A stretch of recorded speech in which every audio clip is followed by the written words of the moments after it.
Good evening and welcome. My name is Joe Lasavita. I'm the general manager here for the City of Watervliet, and it gives me great pleasure tonight to introduce our 16th mayor for the City of Watervliet. Charles has given a lifelong commitment to service to this community as director of the Housing Authority. Then he retired and decided to go on to the council here, City of Watervliet, and now is mayor. So without further ado, because I know he has a lot to say here tonight, is our mayor for the City of Watervliet, Charles V. Patricelli.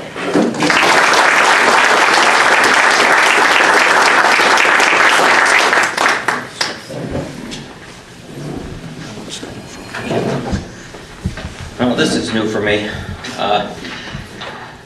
First I want to say good evening and thank you everyone for coming tonight. I really do appreciate it. I'd like to acknowledge our Judge Reinford and Sean Warren for attending tonight. Thank you very much for coming, and everybody else that's here. I'm continually humbled by your support, and would like to take this opportunity to thank everyone who supported me during the previous campaigns for City Council. Not only now for Mayor, but equally thank you for the support of Councilwoman Diamond and Councilman Torrensell as we begin collectively to work to move this city forward. Tonight, I'm honored to be before you to present my first State of the City address. The State of the City address is typically an opportunity to celebrate our successes and provide a look toward the future. My goal is to let you know the true status of the city. I have shown that honesty is always will be my policy for governing the city. I never sugarcoat the City of Watervliet's financial position, and I never will. Our city's future depends on us working hard and coming together to build a stronger community. As I stated in my swearing-in ceremony, the hard work is just beginning. And this holds true to all those in the past 50 days since we took office. It has been nothing but constant work and effort being put in. When I was elected 3 years ago as a councilman, Watervliet finances were the worst in the city's history. Watervliet earned that spot on the controller's list for being the most distressed cities because of hard decisions needed to be made and that were not made, and hard questions needed to be answered or asked and left unchecked. With the current staff and the council's help, we will work diligently to remove the city off this list and continually governing and making the hard decisions to move the city forward. I was just informed this morning that although the numbers are not yet out, the closing numbers for 2019 look really good for a very healthy reserve. I commend the efforts of all the department heads in the administration for holding the line, and not only for the spending that we absolutely needed, and we'll only use those expenses to that accord. Our city has the historical fabric of being a working class community with deep pride and unwavering sense of community. We like to think and reminisce about what Watervliet was like when we were kids and what a great place it was to grow up. Such a place can exist, but we must acknowledge that we cannot accomplish this by going backward. We must move forward. This is a necessity for the city to thrive and survive. But I do promise you this, that we will work to bring the city back in a new and a stronger way. The council and I prepare to work toward this mission. We want Watervliet to be a destination where people choose to live and raise their children, and development dollars will be invested to help strengthen our local economy. This can only happen with a competent city council and a sound financial plan, one I'm proud to say we have. This revitalization process will look to restructuring current policies.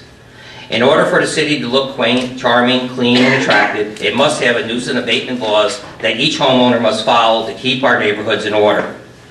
I'm telling you tonight, there will be no double standard when it comes to these laws. City buildings and property going forward will be held to the same standard as city residents' homes. Change only comes from the top down, and now the city is doing its part maintaining its property, and we would like the residents now to do the same. By strengthening the appearance of our city, we'll only be able to attract interest from both the business community and residential home ownership. We've already started on our end sprucing up City Hall, where our residents can feel proud to visit their place of government. City Hall needs a new roof and windows, which will now need to be happen sooner than later. We now are operating on a proactive manner rather than a reactive mode when it comes to city buildings, property, and equipment. No more waiting till it becomes an emergency, and unfortunately, some of these items are now right at our doorstep. We have created a facilities committee to put in place to monitor these efforts and report to the council on a regular basis. Operationally, we are in the process of moving some of the city departments to the first floor of City Hall so residents have easier access. We're also attempting to upgrade our computer system so everything is compatible. We have installed a preventive maintenance program with the DPW to keep our equipment in working order, and we are in the process of creating a work order program for DPW to keep track of all incoming calls from residents and keep track of jobs from start to finish. The City Library and Senior Center have come together to split the cost of the new furniture in the lobby right here in this building. What was an empty lobby now has a welcoming atmosphere for our seniors and library patrons. We are partners with these agencies, not adversaries. We serve our residents, and we're here to support them. I mentioned our facilities. The Dome is one of those, which is a great recreational facility for our city residents. It's underutilized and has been poorly maintained for years. We'll be upgrading this facility as best as we can, mostly minor and cosmetic enhancements, but we'll turn that facility into something that recreational leagues and city residents may be proud to use. We recently met with all our different city youth groups to bolster better communications and establish better coordination with these groups. I know there are several residents or requests to heat the building in the winter, but we have to keep in mind that it was first built as an ice skating rink. Today, there is no heating system in the building to either upgrade or fix. It would be cost prohibitive to heat that facility in the winter.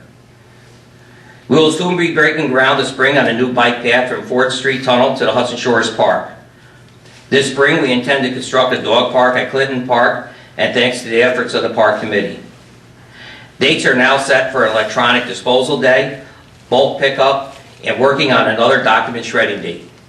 We are also looking to expand our wireless hotspots throughout the city. Personally, I think this is an exciting time for the City of Watervliet. We have a new city council, as well as a new general manager, Joe Lasavita, deputy general manager, Mark Spain, and we have a new director of finance, Amanda, and also city clerk, Dave. New blood means new ideas to help improve this city. The general manager's office has been tasked with concentrating on areas where Watervliet needs the most work and finding people with skills and proven experience to move that city forward. One of the administration's top priorities will be concentrating on our planning, development, accountability, and increased performance. Going forward, city jobs and contracts will be awarded based on the best qualified to improve the city, with the goal that every tax dollar spent makes the city better. There's no denying that business culture in the city needs to change. We may have to revamp the city charter to make this happen. We will work hard to do what is needed to attract new businesses in the city and keep the businesses that are located here. The city needs to come up with its own business and development plan, much the way the other cities like Cohoes, Green Island, and Troy rehab their downtown districts, and Green Island is in the process of reinventing the shoreline along the Hudson River to attract new residents and businesses. This will come as the city begins to concentrate on updating our own comprehensive plan and downtown revitalization study. By using innovative and creativity, we can seek to develop our business districts, our parks, and continue to improve our infrastructure with the help from grants and rezoning, as we want Watervliet to become that destination with a thriving business district, rather than a cut-through for people to drive through to get to Cohoes, Troy, Albany, or Latham. We will be looking to obtain the greatest potential of our waterfront at Hudson Shores Park and reevaluate our mixed zoning code to improve our business district, both on 19th Street and 3rd Avenue. We will use the skills, the talents, and experience of our old city council members to help us lead these efforts, and they'll be part of the process from day one. Together as a team, we'll be able to accomplish more with the likelihood of a higher rate of success. This cannot happen without just the work of the council. We are constantly looking for residents like yourselves and businesses to be involved. Please don't wait to be asked. Let us know of your interest. We recently put out a request for people to be interested in our boards and received 20 residents expressing interest in joining our boards. Many I have never had the opportunity to meet or knew, but were comfortable enough to step up and be asked. As I mentioned earlier, this entire report is not just gloom and doom. There are plenty of positive projects happening in the city, which I am more than happy to share with residents via social media and email. If you have not received my emails, please send me your email address and I'll be able to add you to the list and get up-to-date news, issues, and programs and more details. Some of the positive things going on in the city right now, again, we're started off right off the start with shared services with other local municipalities. Recently, Albany County lent us a truck and driver to help plow our streets with that heavy snowstorm. We're working with the county to borrow their sewer cleaning machines to help with the purchase of water chestnut harvester to use at the reservoir. The city sanitation department is working with Colony for its trash pickup in Maplewood, where the city receives a fee for the service. Under this agreement, the city has also use of one of their trucks, and we also can use the Colony landfill to offset some of our tipping fees. We will continue to look for alternate ways of sharing and offsetting costs for everyone involved. While recently attending the State of the State address, we had the opportunity to meet with the governor's policymakers, and I petitioned the state to help us to do more regarding the high increase in costs of recycling. And that in that area, they did agree that it needed to be further discussed. We also plan on making the aerobic digester a project worth keeping by producing methane gas to heat the city garage or eliminating this project altogether. We no longer can carry projects that are not producing a positive outcome. The city's new police chief, Anthony Gerosity, and fire chief, Tom Garrett, have had many things on their plate. But one of those things I've asked them to keep in the forefront for their duties is the opioid crisis and what we can do to help our residents deal with it. We are proud to report that the times we needed to only administer Narcan is down by 35%. A great move in the right direction. Another program in coordination with code enforcement is landlord notifications. If we have an incident at a particular property where a landlord doesn't live, we should call the landlord regardless of the time of day or night and let them know. Making them aware of the incident will improve communications, awareness, and accountability of what's happening at their properties. Should we have excessive calls to that same location, we will look to offset for the fees of service and levy fines to property. This will cut down on the drain of emergency services by the city and improve the quality of life for those that live in that neighborhood. Overtime costs have been an issue for the city for recent years, and new bail reform laws have caused a strain on our police department finances. But we will need to tighten our belt until this issue is addressed on the state level. Overtime is now being monitored on a weekly basis to ensure there is no waste of revenue or resources. The city has applied for 15 grants totaling $9.8 million in 2019. So far, we received 12 grants, and with that award, a little bit more than $6 million in projects we've received. I need to congratulate the efforts of the previous administration's team, and now look forward to making these a reality. The grants I'm most excited for is the $3 million for the filter plant improvements to improve the water quality there, almost $1.3 million for the Clean Water Combined Sewer Overflow Separation Grant, that's a big word. The city has also paid tens of thousands of dollars as part of this Albany County sewer overflow to help improve water quality in the Hudson River. Our goal someday is to separate from this group and handle the overflow on our own to save money that will put revenue back in the community.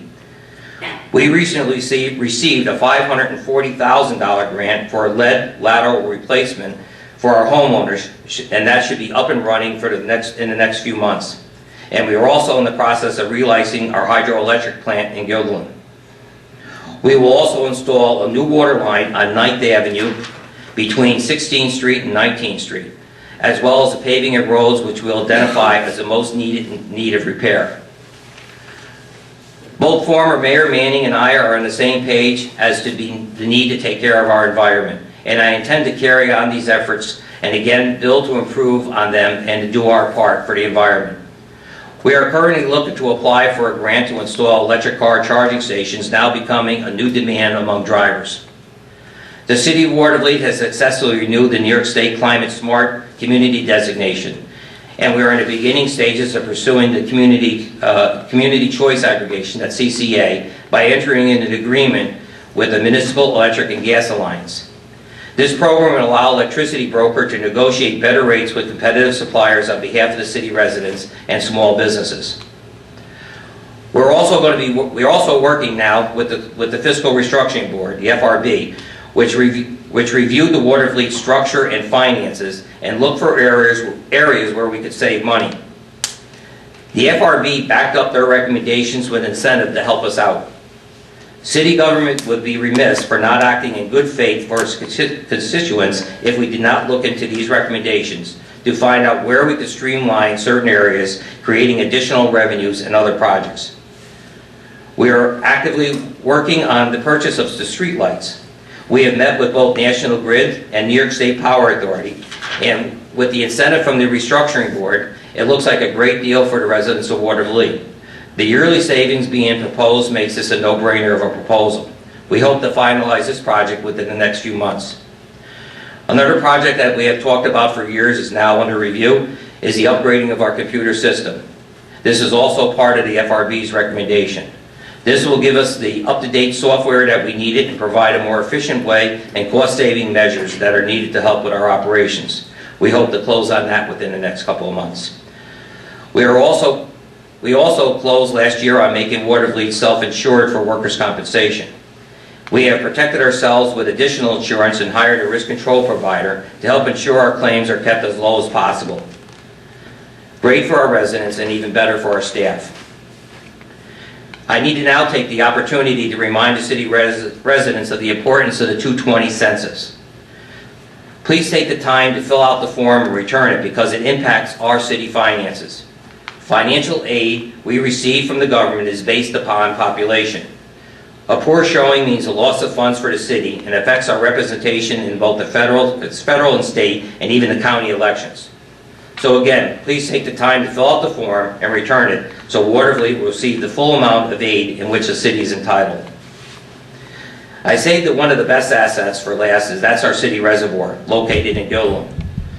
We are currently working on a watershed protection study for the reservoir. The city's in the process of upgrading the electric in Gilliland so we can run the hydroelectric plant at full power. We still have to have the maintenance plan in place to mitigate the water chestnut issues so we can clean up around the reservoir and improve the quality of our drinking water for both us and for Gilliland. We will improve our filtration plant and improve the water quality in Gilliland with the potential to sell water to other communities looking for clean water supply.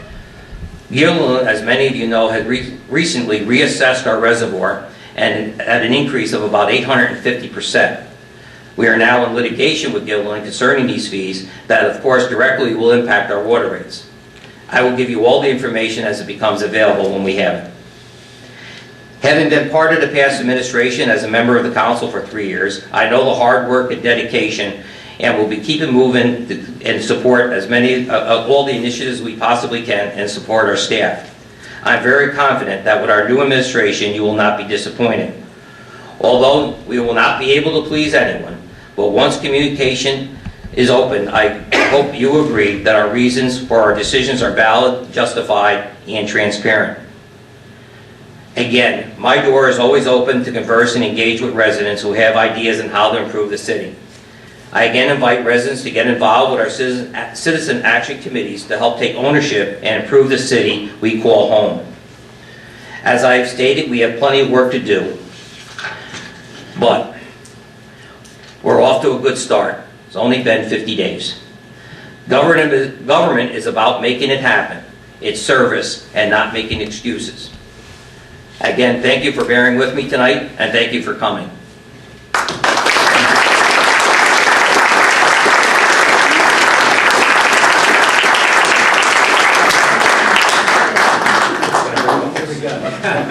Who's going to rip up a piece of paper?